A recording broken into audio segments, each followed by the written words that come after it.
mwiriwe neza umugoroba mwiza. Dushimye Imana iduhaye umwanya, dushimye n'abashumba ko bemereye kugira ngo Imana ice mutwe tuvugane namwe. Ntabwo ndi batindire kubera ibintu mbonye hano, nari nkeneye kubyumva, nari nkeneye kongera gusimbuka. Abakozi b'Imana, Imana ibaha umugisha mwinshi cyane, urafashije nari ntarababona, ariko ndongeye gushima Imana ko akiriho abayumbe ba Yesu.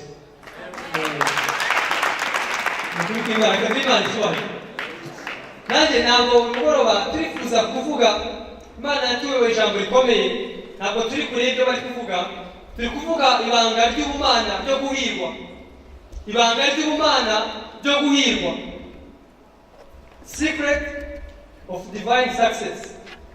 Abantu benshi bitiranya guhirwa itakwari, ndetse bakibaza ku isi buri bantu bose bashaka guhirwa, bashaka 6.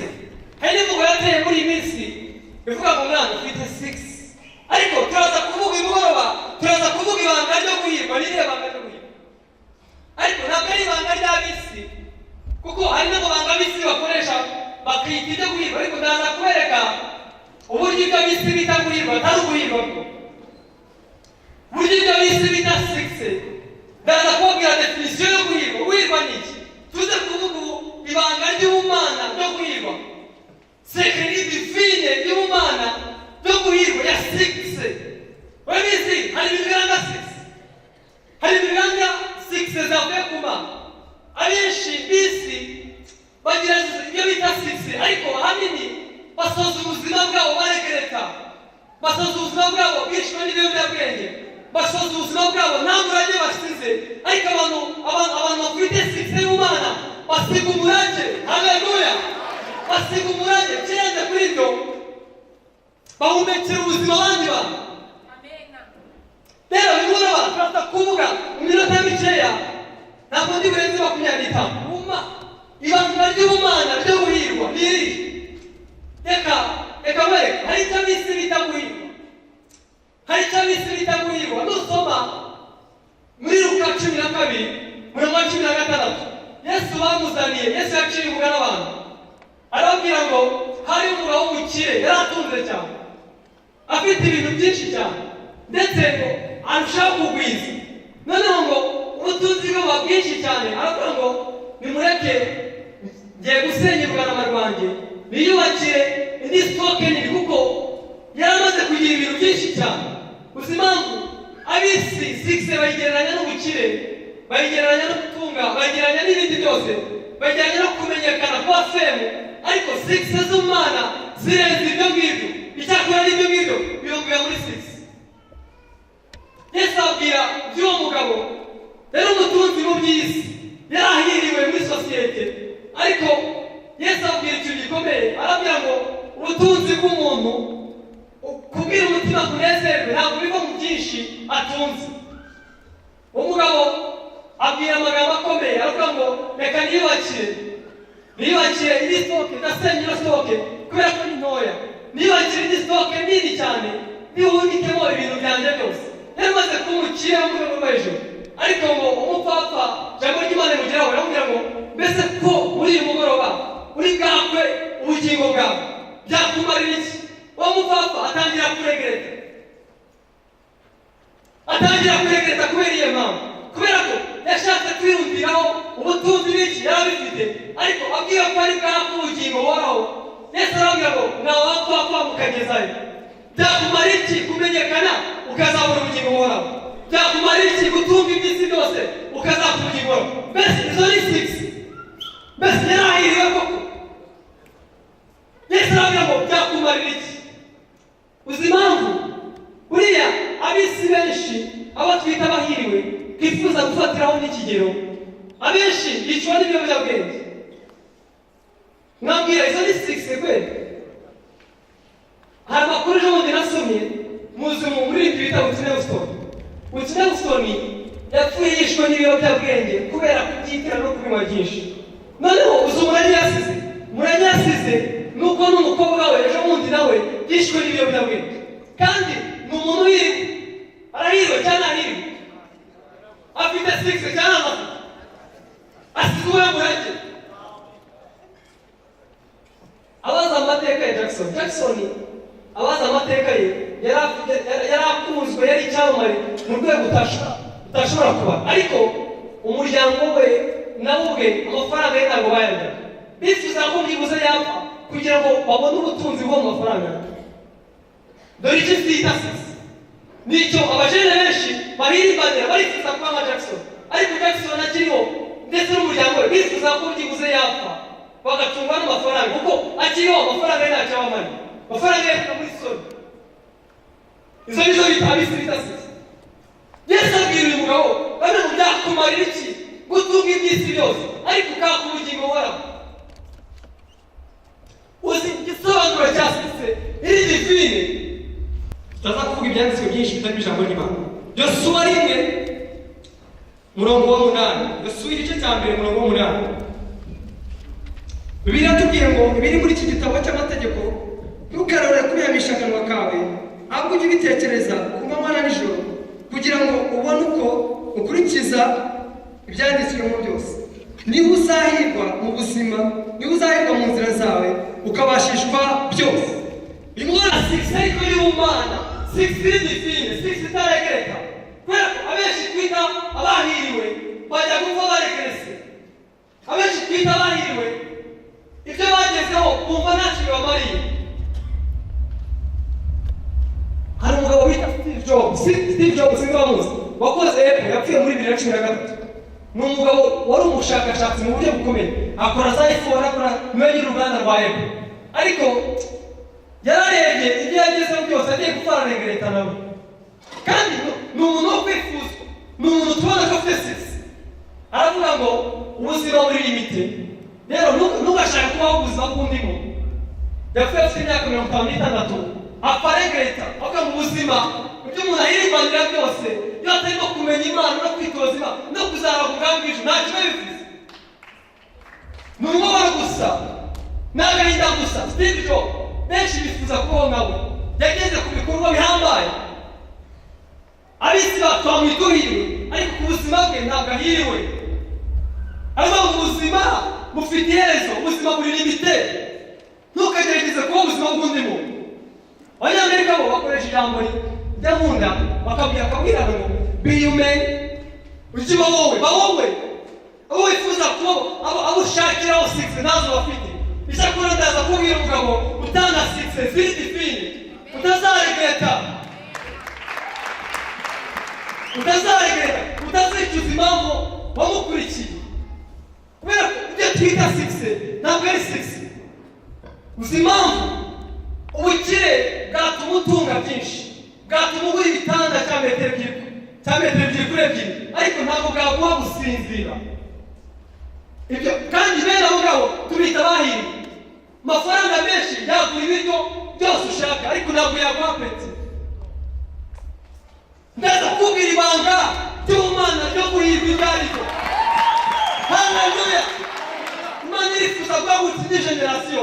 Nashimye Imana kuba n'abakozi ba Imana irifuza guhagurutsa indi generasiyo y'abasore ariko bafite guhirwa bubika amarembo y'ikuzimu.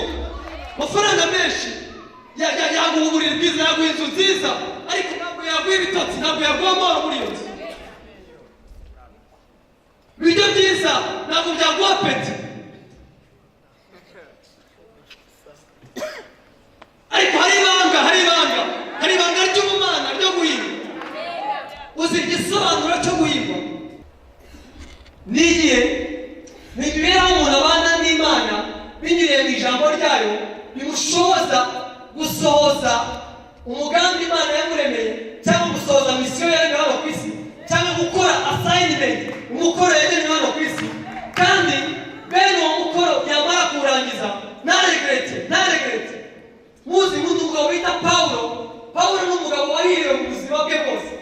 Uko ukuntu yandika ari muri gereza mu bice 4:7, Timoteyo 2, yandika ijambo rikomeye bigaragaza umuntu wahiriwe kandi ubaye successful mu buzima bwe.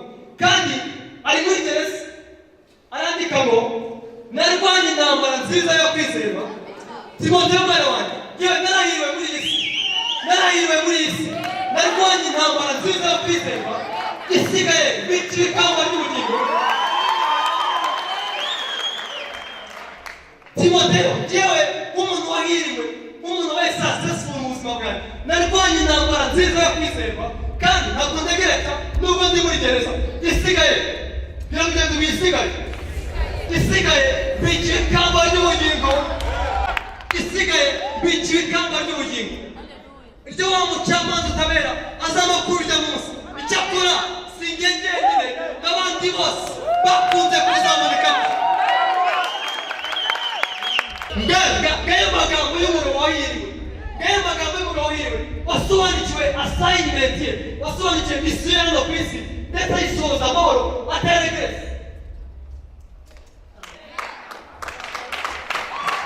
hari ibyo bisi bita guhirwa ariko ntabwo ari uguhirwa wambwite ko umuntu yahiriwe mbere y'uko aryama abanza kwitera urushinge rw'umuntu bambwira uti ko umuntu yahiriwe ntabwo yahiriwe ntabwo basi 6 nyakuri zarizo bapfa buriya muri 6 habamo kurama muzi isobanuro cyo kurama ni ugupfa igihe cyawe kigeze usohoje ibyo wagomba gukora byose yesu abantu batekereza ko yesu yakenyutse yesu ntabwo yigeze akenyuka yesu ku myaka 33 yesu ntabwo yigeze akenyuka ubuzima ibyo misiyo imana yari yaramuhaye yarayisohoje ariko abenshi uzasanga bakenyuka abo twita abasekiseri barakenyuka kubera iki ntabwo bazi ibanga ry'imana ryo guhiga yesu ntabwo yakenyutse ni ikihe gisobanuro gukenyuka ni ugupfa udasohoje imigambi warimo ni ugupfa udasohoje assignment abanyeshuri bakwimariza ku ishuri hari assignment baguha kandi ni umukoro devoir à domicile hari umukoro imana yaguhaye ugomba kuvana mu isi usohoje. Come on, hallelujah. Ariko imana yakuremeye hari assignment imana yaguhaye imana ikuza hano mu isi hari umukoro yaguhaye ugomba kuzasohoza amahoro. Rero gukenyuka ni ugupfa udasohoje umugambi imana yakuremeye ni ugupfa udasohoje assignment. Gerageza gukora assignment neza. Kora assignment neza. Hari ibanga ry'ubumana ryo guhirwa. Muve kuri bya bindi abisi bitaguhirwa. Muve kuri bya bindi abisi bitaguhirwa bagapfa baregrese, bagapfa bicujije, bagapfa bumva bazinutswe ubuzima. Twasomye amagambo meza. Tugiye kuvuga kuri iryo banga rero. Tugiye kuvuga kuri iryo banga. Isi yahishwe, abantu benshi bahishwe, barifuza gutunga byinshi, barifuza kumenyekana, ariko bakazabiriramo. Abajene benshi barifuza kubafataho nka inspiration, ariko ntimubafate inspiration, ntabwo ari abagabo bahiriwe. Ahubwo bararushe, bararemerewe. Ndaza kubabwira abagabo bahiriwe bariwe. Twasomye amagambo y'Imana. Muri Yosuwa igice cya mbere umurongo wa 8. Imana ibwira Yosuwa amagambo akomeye. Ndagira ngo wibuke Imana ibwira Yosuwa amagambo bari bageze kuri Yorodani. Bari bamaze imyaka 40 bari mu ruzerero mu butayu. Mose umugaragu w'Uwiteka yari amaze gupfa. Imana ibwira Yosuwa ngo fata ubwoko ugende ubwambutse. Yosuwa rwari urugamba rukomeye kuri we. Kumara imyaka 40 muzerana n'umugabo ukomeye nka Mose imwambuke mu Kanani, misiyo akaba ari Imana ihinduriraho. Byari bikomeye kuri Yosuwa kumva Imana imubwira ngo fata ubwoko umugaragu wanjye Mose arapfuye. Fata buno bwoko bujyane ubugeze mu gihugu naraye ko zaba. Cyari ikizami gikomeye. Yosuwa yaratangiye gushidikanya yibaze ko ibyo bintu bizashoboka. Ariko Imana imubwira ibanga ryo guhirwa, Imana imubwira ibanga rya sitse iyo twasomye ku murongo wa 8. Mubwira iki? Yamubwira ngo biri muri iki gitabo cy'amategeko. Ntukarore kwihamisha akanwa kawe. Ikirenze kuri ibyo ujye byibwira ku manywa na nijoro nibwo uzagira sitse mu byo ukora byose. Ndagira ngo bisobanure. Ibiri muri iki gitabo cy'amategeko. Ntukarore kwihamisha, ntukarore kubyatura, ntukarore kubikonfesa, kubyatura. Confession ni ibanga rikomeye cyane. Bituma abantu badahirwa n'iki? Batinya kwatura ibyiringiro byabo. Ariko Imana ibwira Yosuwa irabwira ngo ntuzatinye kubyatura, ntuzatinye kubihamisha akanwa kawe. Ikirenze kuri ibi kugira ngo uhirwe Yosuwa ukeneye iki? Ntabwo ukeneye ingabo zikomeye kugira ngo uzahirwe. Ntabwo ukeneye igisirikare gikomeye kugira kugira ngo uzahirwe mu rugendo rwawe. Ntabwo ukeneye kuba ufite umutungo kamere kugira ngo uzahirwe. Nta kindi na kimwe ukeneye Yosuwa kugira ngo uzabe umuntu uhiriwe. Uzi icyo ukeneye? Ukeneye kwibwira ijambo ry'Imana ku manywa na nijoro. Bibiliya y'Icyongereza yakoresha ijambo nakunze, yakoresha meditation. Ukeneye kuganira, ukeneye gutekereza, ukeneye kumedita, ukeneye kuganira ijambo ryo, ukeneye kuritekereza ku manywa na nijoro niba wifuza sex. Ukeneye kuritekereza ku manywa na nijoro nibwo uzahirwa, nibwo sex zawe zizingiye ku gutekereza, ku kwibwira ku ijambo ry'Imana ku manywa na nijoro. Izi mpamvu iby'Imana yagennye byose bihishe muri kino gitabo. Prinsipe Imana yagennye zo guhirwa Yosuwa zari zibitse muri kino gitabo. Kuki Imana yabwiraga Yosuwa gusoma ijambo ry'Imana ku manywa na nijoro, akaryibwira ku manywa na nijoro? Buriya sikise zihera imbere zikabona kujya inyuma. Sikise z'ukuri zihera imbere zikabona kujya inyuma.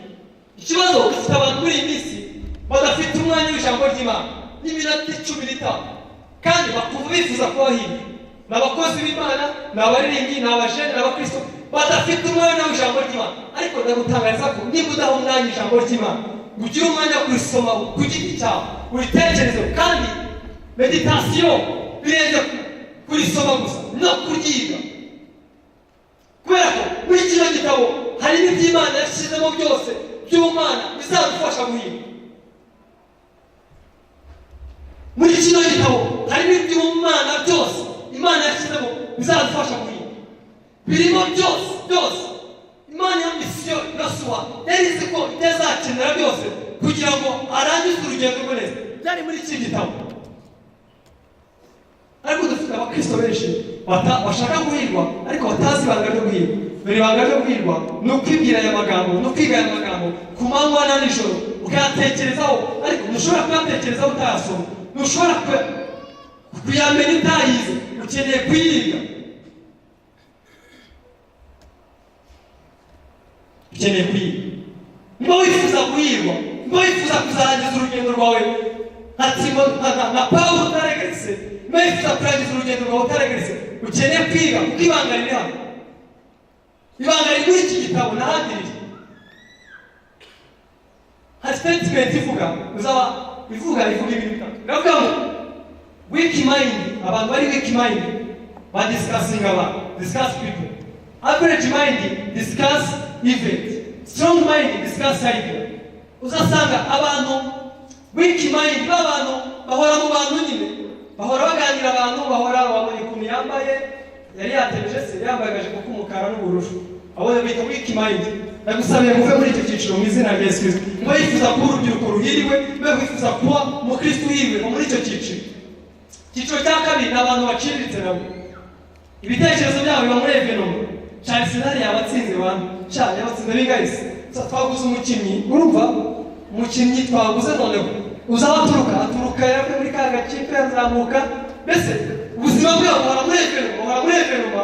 Bwa buzukuru bwageze, bwa bukwe bwageze, mbega dekorasiyo y'ubukwe n'ibyo bihorera. Ariko ndagusabe ko uve no muri icyo cyiciro wifuza kuba umuntu uhiriwe. Ugere ku cyiciro bita strong mind, aho badiscussing idea, baganira ibitekerezo byavuye mu ijambo ry'Imana. Niba twifuza ko abantu bahiriwe, dukeneye kuganira ibitekerezo byavuye mu ijambo ry'Imana. Ariko ntushobora kubiganira utabisomye, ntushobora kubiganira utabitekerejeho. Nicyo Imana yabwiraga Yosuwa, guhirwa kwawe gushingiye ku medita ijambo ry'Imana. Abantu benshi uzasanga ijambo barisomera abandi, ugasoma ijambo kugira ngo uribwire abandi. Buriya ijambo ry'Imana rirenze kataloge.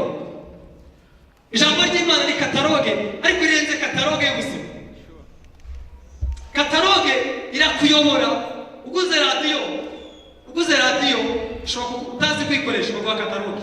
Kataloge ikagufasha kugira ngo uzakoreshe ya radiyo. Uzi ikibazo kibaho ku bantu b'Imana n'abakozi b'Imana benshi, n'abakristo benshi, n'abaririmbyi benshi, n'abavugabutumwa benshi. Hari ibihe babana n'Imana bagifata ijambo ry'Imana nka kataloge ikibayobora, ariko bakazagera igihe bya bintu by'Imana bimenyera bakabazi gukoresha radiyo yabo kataloge bakayijugunya. Ntabwo mwanyumvise neza. Ijambo ry'Imana rirenze kataloge. Abakozi b'Imana benshi, abaririmbyi benshi uzasangira mu minsi ya mbere bagitangira baba ari abantu bahiriwe, bari abantu bari igikundiro cy'Imana, bavuga ubutumwa benshi, bari abantu bari igikundiro cy'Imana. Ariko bigenda bite? Ijambo ry'Imana ryari kataloge y'ubuzima bwabo, ryarabayoboraga ku manywa na nijoro, ariko bamaze kumva aho bageze bararijugunye. Ntabwo bakicere, noneho bashobora kurisomera abandi, bashobora kurisoma kugira ngo babone ko ibyo bari buhimbe bakabihimbira abandi, ariko bo ntabwo rigifite umwanya ku buzima bwabo. Niho usanga abakristo benshi twari tubafite ari abizerwa, ariko bazasanga mu minsi iza baracoboye bavuye mu byizerwa. Ijambo ry'Imana ntabwo kiri nka kataloge yo mu buzima bwabo, ahubwo barabimenyereye. Nk'aho umuntu ufite radiyo amaze kuyimenya uko ayikoresha, kataloge nta kimumariye, kuyijugunya ntacyo bivuze, nayijugunya. Nuko twataye ijambo ry'Imana kandi turifuza kuba abahirwe. Biramugeze mu ijambo ry'Imana rirenze kataloge. Ijambo ry'Imana twifuza kuba abahiriwe. Kubera iki? Umuntu atamara imyaka 5 baririmba ndabifuza kuzamara imyaka musaza mukiri muri aya mavuta arabona, ariko mukeneye ko ijambo ry'Imana yo mu mitima yanyu no mana nijoro mukeneye kuritekerezaho. Niba nka kataloge mujugunye, ntabwo rihora ni kataloge y'ubuzima bwawe. Nibwo ibyo muzavuga muzajya gusoza umeze nka Pawulo uvuga ngo narwanye intambara nziza yo kwizera, usigaye mbikira ikamba ry'ubugingo utaregrese. Kubera ko Imana yayimugisha abantu benshi, baha ubutunzi, baha ubukire, ariko bya bindi byabayoboraga barabijugunya, bisigara baba barajugunye kataloge y'ubuzima bwabo, bararegrese. Ubwo babaye mu buzima buregrese, kandi Imana tubika abahiriwe, ariko byatangiye nabo bubakiye ku ijambo ry'Imana. Mugira ngo bari abazungu tubona ibihugu byabo byubatswe na principe z'ijambo ry'Imana kugira ngo batere imbere. Bibiliya yuzuye principe z'ubumana. Ntabwo umuntu usoma Bibiliya uyisoma neza utayisomera abandi ntabwo ashobora kuba mu buzima budahiriwe. Bibaho ni ibanga Imana yagennye. Hari ibanga rero ritera success, ni ukwibwira amagambo y'Imana ku manywa na nijoro. Ukomere Imana maze nta kindi Imana yasabaga yasoma, ni ukwibwira amagambo y'Imana ku manywa na nijoro. Kubera ko success ziva imbere zijya inyuma, ariko no muri wowe nta kintu kirimo. No muri wowe harimo filime, no muri harimo porogarafi, no muri wowe harimo ubusambanyi, no muri harimo ubwoba. Ntushobora kuba umuntu wiriwe. Success zigahera imbere zikagana inyuma, ntabwo success zigahera inyuma zikagana imbere. Halo? Success zigahera imbere zigana inyuma. Niyo ngo tubona bisa batwita abahiriwe, ntabwo bahiriwe. Kubera ko babuze amahoro mu mutima, babuze ibyishimo byo mu mutima, babayeho baregrese. Nta murage bashobora gusinyiriza. Ariko umuntu wiriwe asiga umurage wo ku isi byanze bikunze. Muri iyi minsi Imana hari generasiyo nyinshi zabayeho. Hari generasiyo ya Eliya, hari generasiyo ya Danieli, ariko muri iyi minsi Imana irifuza guhagurutsa generasiyo idasanzwe, generasiyo ya Yosuwa. Irangwa n'iki? Irangwa na principe z'ijambo ry'Imana. Bibwira ijambo ry'Imana ku manywa ndetse na nijoro. Iyo generasiyo ni generasiyo y'abayobozi n'abakozi b'Imana bahiriwe, bazana impinduka mu isi, ariko ubuzima bwabo ari ubuzima buhiriwe, ubuzima butaregereka, ubuzima buticuza. Byakumara iki kuzamenyekana? Byakumara iki kuzatunga? Byakumara iki kuba ikirangire? Ariko kapfa ubugingo buhoraho. Niko Yesu yabwiye umupfapfa. Byakumarira iki? Hari ibanga ry'Imana ryo guhimba, nta rindi ni ukwibwira amagambo y'Imana ku manywa na nijoro. Kubera ko ijambo ry'Imana rifite principe nyinshi cyane, sinshaka ntabwo ndi buzivugeho, ariko nusoma ijambo ry'Imana hari principe zizayobora ubuzima bwawe byanze bikunze, zakugira umuntu wiriwe muri ubu buzima. Ntushobora gusoma ijambo ry'Imana nk'umuntu utumvira. Kumvira ni ikintu gikomeye cyananiye abantu benshi. Kumvira ni ukuragiza Imana ibikorwa byawe bya buri munsi ujya gukora. Wabura ubujene wakenera gushaka ukabiragiza Imana, kuva Imana ari iya mbere mu gushaka rwawe, ari izagushakira umugore, ari izagushakira umugabo. Wajya gutangiza business, kumva Imana ari igomba kuba iya mbere muri business, kuko niyo kuyobora. Uri umuntu wumvira. Ntabwo ushobora gusoma ijambo ry'Imana nk'umuntu udafite wisdom. Buriya hari by'isi yita knowledge, ariko Imana abantu basoma ijambo ry'Imana by'ukuri Imana ibaha wisdom. Hari ubwenge Imana y'abantu bayo Imana icyubahiro. Hari ubwenge Imana y'abantu bayo butandukanye n'ubw'isi. Munubakiye kuri iriya jambo ry'Imana. Imana imuha ubwenge butandukanye n'ubw'isi. Kubera ko isi ifite ubumenyi ariko ntabwo ifite ubwenge bw'Imana. Ariko dukeneye ubwenge bw'Imana ariko buzavayo niba usoma ijambo ry'Imana. Ndabikubwiza ukuri ntabwo ushobora gusoma ijambo ry'Imana. Ririmo inspiration zikomeye cyane. Ntabwo ushobora gusoma ijambo ry'Imana. Imana ikakuguha ubwenge mu mashuri yawe, ubwenge mu buryo ukemura ibibazo.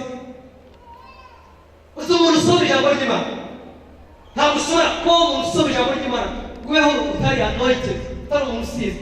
Abantu benshi batekereza ko abantu bakeneye gusigwa ari abaririmbyi ari abavuga butumwa. Oya, nawe ukeneye gusigwa mu bucuruzi bwawe, ukeneye gusigwa mu mashuri. Yesu cyashoboje Yesu gukora misiyo ye. Yaravuze ngo umwuka w'Uwiteka ari kuri njye yansigiye amavuta. Hari ibintu dukora k'umwami yabidusigiye. Ukeneye gusigwa ku bucuruzi bwawe, ukeneye gusigwa niba uri umwayiti. Hari gusigwa ukabonekaho igikundiro cy'Imana gitandukanye n'icy'abapagani. Niba uzaba umuntu wiriwe gusigwa ntabwo biva hano. Gusigwa biva mu kwiga ijambo ry'Imana rikayobora ubuzima bwawe ukazaho mu buzima butaregereza. Kuko hari ababaho mu buzima buregereza kandi tubita abahirwe. Ndagira ngo dusenge Imana. Hari ibanga ry'ubumana ryo guhirwa bitandukanye n'iby'abisi bavuga. Uko twasanze abisi bavuga guhirwa bagapfa bitera ibiyobyabwenge, bagapfa biyahura banze ubuzima bwabo. Ariko hari ibanga ry'ubumana ryo guhirwa Imana yarariyemye. Muzi Yesu agiye gusoza urugendo rwe yavuze amagambo akomeye nk'umugabo wahirwe, atandukanye n'aba Steve Jobs, atandukanye na ba Jackson, atandukanye na ba Houston twifuza kubona kumera nkabo bagiye baregreta gusa. Yavuze amagambo akomeye Yosuwa nk'umugabo wahirwe. Yaravuze ngo yayitishaga abisirayeli mu bice 24 ari guhitisha abisirayeli abwira amateka y'Imana n'uburyo Imana agenderewe. Abwira ngo muhitemo ukorera Uwiteka cyangwa utamukorera. Ariko abwira ikintu gikomeye aravuga ngo cyakora njyewe n'inzu ya data n'inzu yanjye tuzakorera Uwiteka. Cyakora njyewe n'inzu ya data tuzakorera Uwiteka. Kandi ibi dusoma neza biri yari afite imyaka 110 yatangiye kugenda n'Imana akiri umusore apfa afite imyaka 110. Ariko abaho mu buzima buhiriwe ntiyaregereta asiga umurange. Reka ndavuga dusenge Imana. Ndifuza gusengera umuntu uri hano utarakizwa, utaraha Yesu ubuzima bwe ngo amubere umwami n'umukiza. Kubera ko ibyo wageraho byose ntacyo byakumarira, wazapfa umeze nk'abo bandi bose baregereta bakumva icyo babereyeho ku isi ntacyo bimaze, akicuza icyo yaremeye ku isi. Ariko ibanga ry'Imana ryo guhirwa ni imibanire tubanamo n'Imana binyuriye mu ijambo ryayo, bikadufasha gusohoza umugambi, misiyo ndetse na assignment twaremewe hano ku isi. Ndetse no mu ipfa ryacu ntituregerete, tugasohoza urugendo rwacu tutaregereta icyatumye tubaho. Waba uri hano utarakira Yesu Kristo mwami n'umukiza, uzamure ikiganza cyo tugusengera Imana. Waba uri hano wifuza ko uwo mwami yongera uwo mwami watugize abahiriwe nawe wifuza kumwakira, uzamure ikiganza cyawe tugusengera Imana. Niba uri hano utarakira Yesu Kristo mwami n'umukiza, wumva ko Kristo yifuza ko akuyobora, uzamure ikiganza tugusengera Imana. Niba mwese mukijwe ni byiza, reka turakurare ku mubyeyi wacu Bishop ase adusengera Imana, asabire n'urubyiruko n'abano babyeyi n'ababyeyi bacu kugira ngo Imana yifuza ko tuba abantu bahiriwe. Ariko hari ibanga ry'Imana ryo guhirwa. Tuze gusaba Bishop adusengera Imana, Imana ibahe.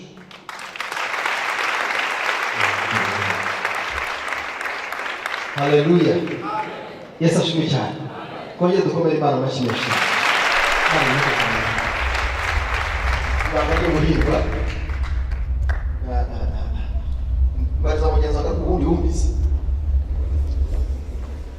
Bwana Yesu asifiwe sana. Haleluya. Haleluya. Dawidi abonye Goliyati imbere ye aranezerwa cyane, bene yagira ubwoba bwo gutegemera imbere ye. Ahubwo aravuga ati Imana ihimbazwe kuko Imana yahishije muri Goliyati. Ikibi gikomeye giteguwe kiri imbere yawe, iza byawe bihishe. usomye kuri Samweli wa mbere ibice 12 umurongo 57 ngo Dawidi atabarutse ngo Abuneri umugaba mukuru w'ingabo za Isiraheli ngo amuzana imbere ya Sawuli ngo ariko afite igihanga cya Goliyati mu kiganza ngo kandi hari habajwe ngo yamara umuhungu yitwa Nuwahe n'Ukwana ngo bose habura n'umuzi. Reka nkubwire ntabwo uramenyekana, Imana itarakumenyekana ntabwo uzapfa umenyekana, ariko Imana ikumenyekanisha n'ikuzimu no mu nda y'ikuzimu no mu ijuru n'ahari bazamenya ko hari intwari mu isi. Mujye mwamenya cyane amaze kukizana amagara kubundi uruwo kwani ati Betelehemu kwande Isaac ngo aramenyekana, uzamenyekana ko ufite igihanga. Kandi kamubwiye nyuma y'iyo ntsinzi ya Goliyati ngo igihembo cyari gutanga umwana w'umukobwa mwiza w'ibwami. Ibyiza byawe bishize muri Goliyati. Humura shira ubwo gushira amana Bwana Yesu Kristo. Hari uguhirwa guhari, hari umugisha ufite, ariko uzava mu ntsinzi ikiguhagaze imbere. Biduhagaze imbere byinshi rero harimo n'ibihe bya none n'imisigo yene tekinoloji n'iterambere. Ikiza cyawe ukeneye uzagikora muri Goliyati uhagaze imbere. Na tekinoloji ni nziza ariko nayo ni aferi, ariko nuhagara kwishingikiriza ku Mwana Uwiteka azakoresha neza. Dukomere Imana amashyi. Ukareka tuvuge ko Imana y'umugisha Olivier ko atuganisha amagambo meze gutya. Imana ishimwe cyane muri byanza ukabaho kabintwari ukabindenga baganizi ugasubira inyuma mu gihe kitabaho birameze ngo cyatabayeho murashaka ntugasubira. Abasore gusimbuka mujya gusimbuka cyangwa banasimbuka n'umwami wa mwasimbuka mukajya mu mfite arasomo nifuje gusimbuka nsanga cyangwa nsanga ariko ukiri muto cyane simbukira Imana. Imana ishimwe cyane. Fata ikiganza cyo mugeza dusubirane. Data wa twese kutuyahireye amajoro uri Imana yo kwiringirwa no kwizera. Nari guherekera na kare nk'uko bagiye bakora mbere bacu byo kwizera niko uzabana n'abakwirinda mu gihe cya none. Hari ibyiringirwa, hari ibyizerwa, hari amasezerano wavuganye natwe, kandi ijambo ryawe ni ukuri by'ukuri. Uravuga ngo ntabwo uzadusiga ntuzatubana ahubwo uranaduhereza ndetse ku mugongo wawe, kandi uri mu ruhande rwacu nta mubisha naho yahaba ntacyo yadutwara kuko turi kumwe na Kristo tuzahora tunesha. Yiremeza u Rwanda rwo mu gihe cya none, yiremeza abahungu n'abakobwa bawe barangaba bahamagaye mu gihe cya none bari mu ihema ry'ibonaniro bacure banagure bambike bahereza umutware n'umutware basiga amavuta y'ubwiza n'icyubahiro no kudahangana bacinda abazimu bacinda abadayimoni bacinda ibihe ukura umwami n'ibihe ukubite hasi byishira hejuru byose kurwanya ubugingo bwabo n'ingingo zabo. Emerera ubugingo bwose buri aha hantu bwiyemeje kandi bwamaramane bose kuwukorera maze ubwambike impano z'uburyo bwose kugira ngo batsinde icyo cyose n'igisa nacyo. Ubabere Imana ku rugamba, ubabere intwari mu gihe nk'iki kuko twakwiza kutadukora no gukora ukora imirimo ikomeye. Uwera wa Isiraheli reka umwami wawe amaso yawe he kubona amatwi yawe he kumva umutima ukangukira rwose ngo n'ubusugi ibihe bya none ndetse n'ibyigwa n'igihe kizaza, kandi amaso yawe niba batabona amatwi yawe niba batumva banyiri ishuri bagasanga mu gihe nk'iki kugira ngo babashe gukorana n'Imana kandi babashe kugendana n'ibihe kandi bikomeje ku rutare watsindirwa badashatse barwanire uri ntibugire neza umwanya imbaraga n'inkomezi. Kandi aya magambo yumvikanye hano hano reka yumare mu gihe cyawe kandi umutima wose uyakiriye reka babeho denikire mu bantu hasiederevama zome ingini ya dereva ayanga amaye aderanifayi kitene mora sive. Kandi kuko buri muntu wese ayakiranye urukundo ayakiranye ubutwari ayakiranye imigabo n'imigambi reka umugereza umushigikire kuko kwakwiza uramuje ukora ibintu binezeza. Amahoro amahoro amahoro amahoro umunezero n'intsinzi nibaje ubugingo bwose bwishimije mu Kristo Yesu kuva none aha twose urakarama reka tugushime tugukomere amashyi ukuri ubwacu n'Imana y'ikuzimu kandi ushoje ibyiza mu buryo bwe tuvuge mu izina rya Yesu. Amen.